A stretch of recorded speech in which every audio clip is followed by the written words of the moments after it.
بسم اللہ الرحمن الرحیم۔ آج ہم ان اسباب کا تذکرہ کرنے لگے ہیں جن کے ذریعے سے روزی کم ہوتی ہے۔ اس سے پہلے ہم ان اسباب کو اور ان اعمال کو ذکر کر چکے ہیں جن کے ذریعے سے رزق میں اضافہ ہوتا ہے۔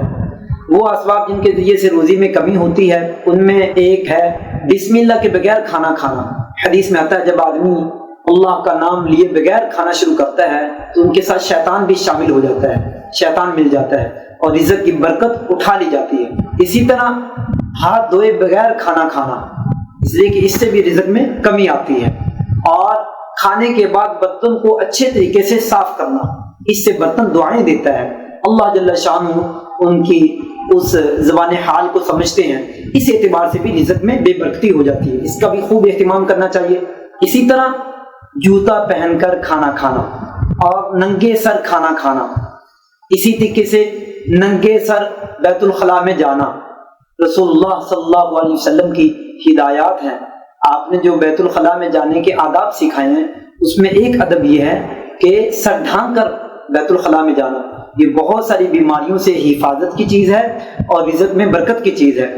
بلکہ یہاں تک لکھا بعض علماء نے کہ یہ جو ہمارے گھروں میں آفات ہوتے ہیں اور جادو ٹونے اور بالخصوص ہماری جو مستورات پہ اس طرح کے حملے ہوتے ہیں تو یہ واش روم کے راستے سے ہوتے ہیں، اس لیے کہ بیت الخلاء شیاطین اور جنات کے رہنے کی جگہ ہوتی ہیں۔ اس لیے رسول اللہ صلی اللہ علیہ وسلم نے جو دعا سکھائی بیت الخلاء میں جانے کی، اس کے الفاظ یہ ہیں اللہم انی اعوذ بک من الخبث والخبائث، کہ اللہ میں اس گندگی والی جگہ سے اور وہاں وہ چیزیں جو گندی ہیں، یعنی شیاطین جن اور جننیے مذکر اور مونس، ان دونوں سے پناہ مانگتا ہوں۔ رسول اللہ صلی اللہ علیہ وسلم نے خاص طور پہ اس موقع پر دعا سکھائی۔ اس سے معلوم ہوا کہ ایسی جگہوں میں سر ڈھانک کر اور ان دعاؤں کا اعمال کا اہتمام کر کے جانا چاہیے۔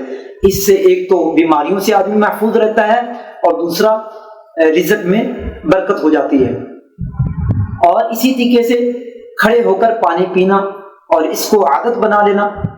بعض مواقع آتے ہیں جہاں آدمی کو کھڑے ہو کر پینا پڑتا ہے، جب کیچڑ ہو یا کوئی عذر ہو تو اس شکل میں تو گنجائش ہے، شریعت کے ہر معاملے میں گنجائش ہے عذر کے درجے میں، لیکن جب عذر نہیں ہے اس کو آدمی معمول بنا لے، عادت بنا لے، یہ بالکل درست نہیں ہے، اس سے بھی رزق میں بے برکتی ہوتی ہے۔ سر کو کھلا رکھنا ہمارے ماحول میں رواج پڑ گیا، بہت معمول بن گیا، حالانکہ رسول اللہ صلی اللہ علیہ وسلم کی بڑی سنت ہے کہ آپ ہر موقع پہ سر ڈھانپ کر رکھا کرتے تھے۔ بلکہ پیارے حبیب صلی اللہ علیہ وسلم کے ارشادات میں، آپ کی تعلیمات میں ملتا ہے کہ سر کو ڈھانپنے سے بہت ساری بیماریوں سے، حملوں سے آدمی محفوظ رہتا ہے۔ اور ہماری اس وقت کی سائنس بھی یہ کہتی ہے کہ سر کو ڈھانپ کر رکھنا چاہیے، اس کے ذریعے سے آدمی سورج سے نکلنے والی مہلک اور نقصان دہ شعاعوں سے محفوظ رہ سکتا ہے۔ اسی طرح بیت الخلاء میں باتیں کرنا، حالانکہ اس کا کوئی زیادہ رواج نہیں تھا، اس لیے کہ اس کے ذریعے سے رزق میں ایک تو بے برکتی ہوتی ہے اور دوسری یہ کوئی خاص باتیں کرنے کی جگہ نہیں ہے، لیکن جب سے یہ فون آیا اس وقت یہ بیماری عام ہو چکی ہے، اس لیے اس سے محفوظ رہنا چاہیے، اس سے بچنا چاہیے، رزق میں بے برکتی ہو جاتی ہے۔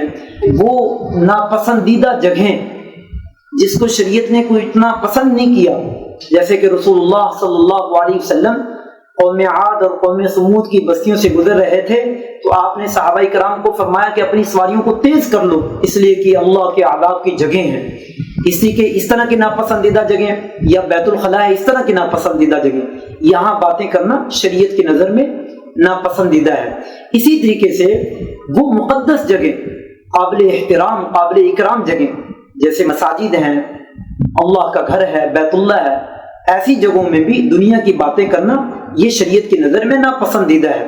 لیکن اس میں ایک مسئلہ سمجھ لینا چاہیے کہ مسجد میں باقاعدہ دنیا کی باتیں کرنے کے لیے جمع ہونا یہ شریعت کی نظر میں ناپسندیدہ ہے، بلکہ حدیث میں آپ نے ارشاد فرمایا آدمی کی نیکیاں اس طریقے سے چلی جاتی ہیں، ختم ہو جاتی ہیں جیسے کہ سوکھی لکڑی کو آگ کھا جاتی ہے۔ تو اگر کیف متفق بقدر ضرورت کسی بات اچانک کوئی بات کرنی پڑ گئی تو اس میں کوئی حرج نہیں۔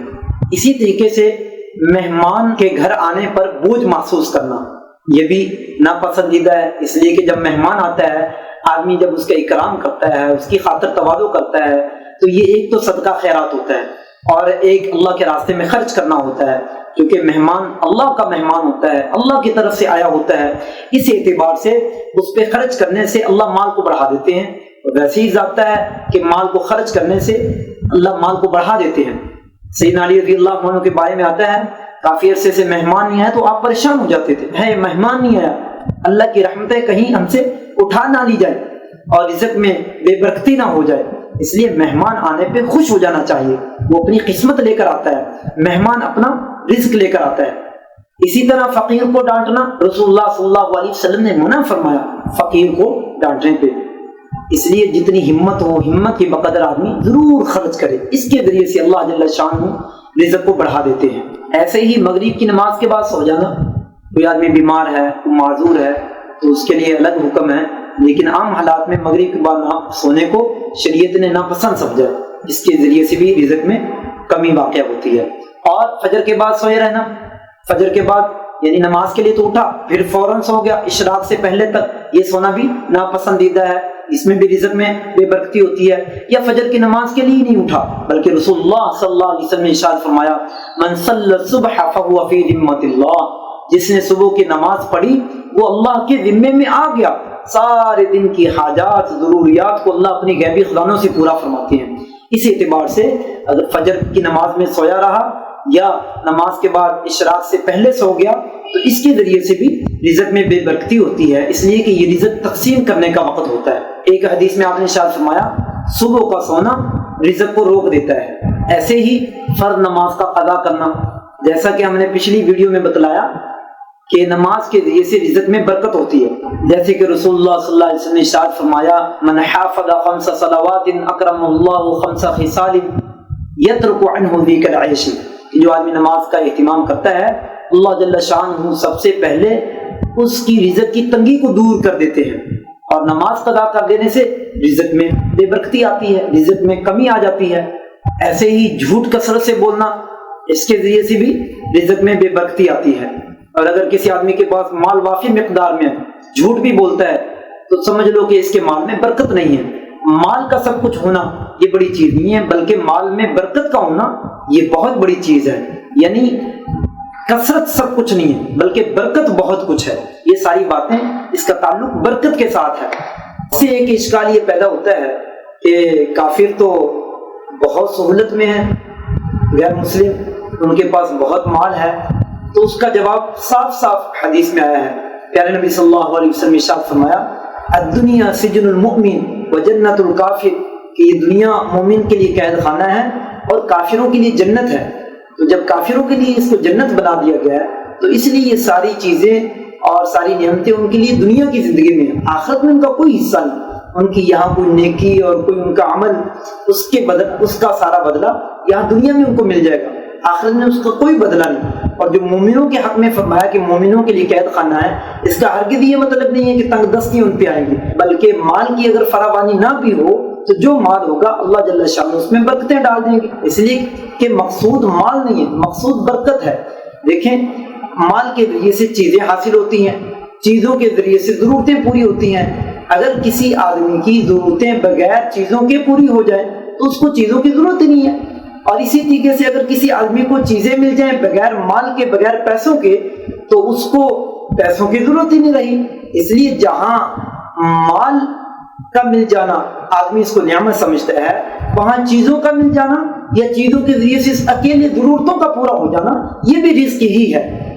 رزق صرف پیسوں کو نہیں کہتے بلکہ نیک صالح اولاد کا مل جانا، بیوی بچوں کا مل جانا، بہن بھائیوں کا مل جانا، ضروریات زندگی کا بآسانی مہیا ہو جانا، اور قلبی سکون چین راحت کا مل جانا، یہ ساری چیزیں رزق میں شامل ہیں۔ تو یقیناً ہمارے سامنے ہے کہ ان کی زندگی میں برکت نہیں، ان کی زندگی میں سکون نہیں ہے، اس اعتبار سے رزق برکت کو کہتے ہیں۔ ایسے ہی اولاد کو برا بلا کہنا، برے نام کے ساتھ پکارنا، ڈانٹ ڈپٹ کرتے رہنا، اور اسی طریقے سے گھر والوں کے ساتھ لڑائی جھگڑا کرتے رہنا، اس سے بھی روزی میں برکت اٹھا لی جاتی ہے۔ ہر وقت گھر والوں کے ساتھ لڑائی جھگڑا، اہل و عیال کے ساتھ، رشتہ داروں کے ساتھ بدسلوکی، جھگڑے، فساد، یہ جب شروع ہو جاتے ہیں تو اللہ کریم اپنی رحمتوں کو، برکتوں کو اٹھا لیتے ہیں۔ قرآن پاک کو بغیر وضو کے ہاتھ لگانا، اس سے بھی رزق میں کمی واقع ہوتی ہے، اور ایسے ہی نظر کی حفاظت نہ کرنا، اس سے بھی رزق میں کمی واقع ہوتی ہے۔ ایسے ہی ناپاک رہنا، ناپاک رہنے سے بھی رزق میں کمی واقع ہو جاتی ہے۔